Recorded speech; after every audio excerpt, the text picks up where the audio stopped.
kamar yadda dai aka yi mana kwatance ai gurin assalamu alaikum. Allah ya gafarta malam. Kamar da yadda aka kwatanto min an ce kai ne malam waka. Kware kuwa. Allah da ikai. Ashe sunan yayi ni saka. Ai sunan ku yayi nusa malam ai kamar mu ne. Ai mu ma sunan mu ya kaure duniya. Yadda ka san hayakin sigari. Haka sunan mu yake. Ka gani kuma da abin da ne suna kenan shi ga gagara da shi. Gaskiya ne. Duniyancin mutum ne kuma yazo nan. Ni kuma na gaba da shi. To ai baka sani ba aka rama kallahu. Ai wanda ya yadda da wannan to dan duniya ne hamshaki. Ai duniya ba ta shigowa ba wannan. Gaskiya ne. Kwarai ku malam.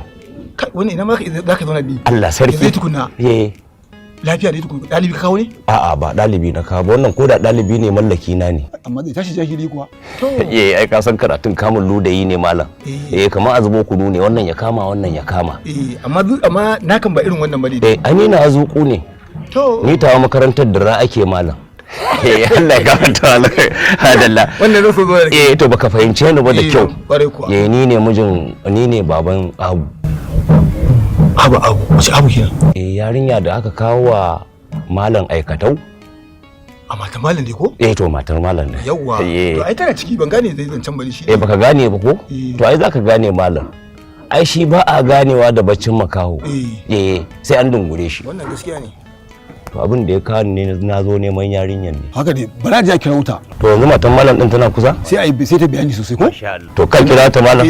To ba kuma ai mai sauki ne. Ai haka aran ma. Ba kuma. To ba kuma. Allah ya gafarta malam. Allah ya gafarta.